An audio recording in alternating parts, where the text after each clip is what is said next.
China's vaccine scandal threatens public faith in immunizations. China. First, the news rippled across China that millions of compromised vaccines had been given to children around the country. Then came grim rumors and angry complaints from parents that the government had kept them in the dark about the risks since last year. Now, the country's immunization program faces a backlash of public distrust that critics say has been magnified by the government's ingrained secrecy. Song Zhendong, like many parents here, said he was reluctant to risk further vaccinations for his 10-month-old son. "If he can avoid them in the future, we will not get them," said Mr. Song, a businessman. "Why didn't we learn about this sooner? If there's a problem with vaccines for our kids, we should be told as soon as the police knew. Aren't our children the future of the nation?"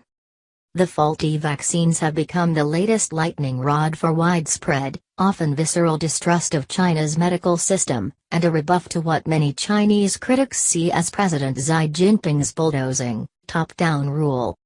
The scandal is just the latest crisis to shake public faith in China's food and medicine supplies, but it is the first big scare under Mr. Xi, who had vowed to be different. He came into office promising to make protecting the people's right to health a priority.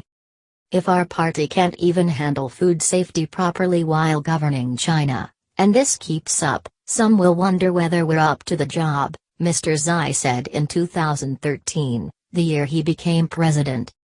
China says it found Ring said to sell improperly stored vaccines March 21, 2016. China investigates vaccine maker after deaths of infants December 25, 2013. The anger here in Hez, the city in the eastern province of Shandong where the scandal has its roots, is evident. About 2 million improperly stored vaccines were sold around the country from an overheated, dilapidated storeroom. The main suspect in the case is a hospital pharmacist from Hez who had been convicted of trading in illegal vaccines in 2009 and was doing it again 2 years later.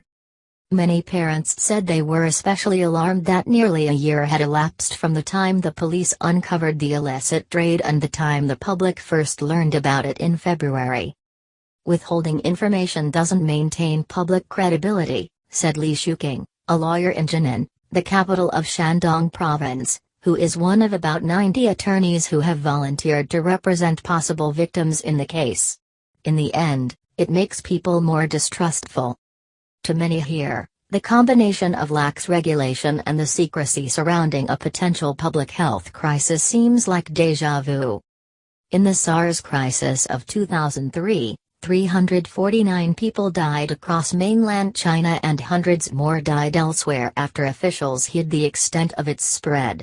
In a scandal that came to light in 2008, at least 6 children died and 300,000 fell ill with kidney stones and other problems from infant formula adulterated with melamine, an industrial chemical. The customers worry about fake milk powder, fake medicine, fake vaccines, fake everything, said Ma Guahui, the owner of a shop on the rural fringe of Hez that sells baby products. "This is certainly going to affect people's thinking. My boy got all his vaccination shots. If he were born now, I'd worry." Despite such fears, the tainted vaccines are more likely to be ineffective than harmful. The World Health Organization has said that outdated or poorly stored vaccines rarely if ever trigger illness or toxic reactions. Chinese government investigators said last week that they had not found any cases of adverse reactions or spikes in infections linked to ineffective vaccines. The greater danger may be more insidious. The erosion of public trust could damage China's immunization program, which has been credited with significant declines in measles and other communicable diseases.